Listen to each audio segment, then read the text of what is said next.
We often treat fertility like a single, isolated moment, a split-second event where sperm meets egg, leading us to chase overnight quick fixes. But biological reality doesn't work on that kind of schedule. When you burn the candle at both ends, rushing through daily life, your nervous system responds to that constant pressure by triggering a chronic stress response. During a fight or flight state, your body pulls blood away from the lower abdomen, starving reproductive organs, and redirects it to the chest and brain. Fertility acupuncture approaches this differently, cultivating a long-term environment. Once the nervous system calms, vital circulation returns to the reproductive center. The foundation of that fertile environment relies entirely on one thing: a robust supply of nutrient-rich blood.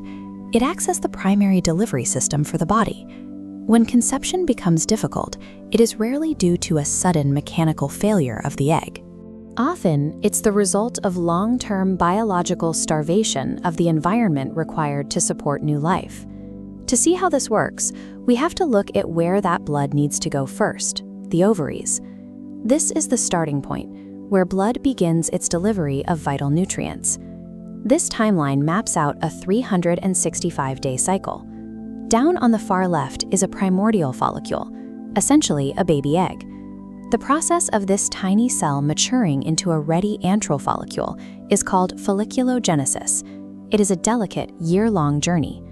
To survive, that developing follicle requires a constant, steady stream of nourishment from the blood to keep it from dying off before it fully matures. If nutrition drops, or if high stress keeps the body in survival mode, that reproductive blood supply diminishes.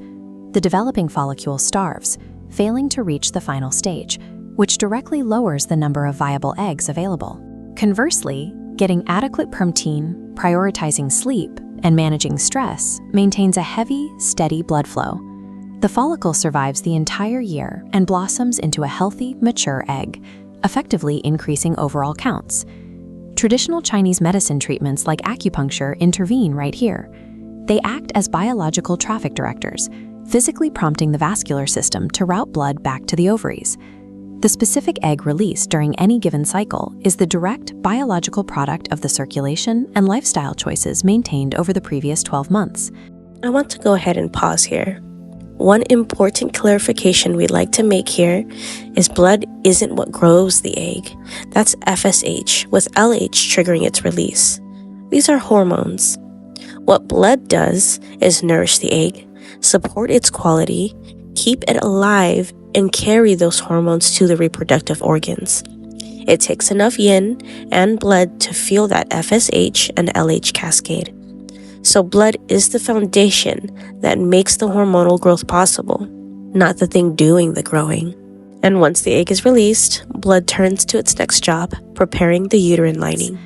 Once the ovaries successfully release an egg, the focus of that circulation moves to a second destination, the endometrium, or uterine lining. At this stage, the primary role of the blood shifts. It stops maturing the follicle and starts preparing a landing pad. Directed blood flow physically alters the endometrium, turning what could be a dry, inhospitable space into a moist, juicy, and highly nutritious environment. That specific texture is essential. It provides the precise physical cushion and biological signaling needed for a fragile embryo to successfully implant and settle into the uterine wall.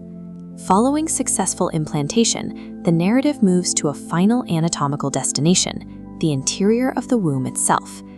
The dense infrastructure of blood vessels built in the lining now crosses over, forming the connections that will directly nourish the developing embryo. Through these pathways, maternal blood delivers its specific payload.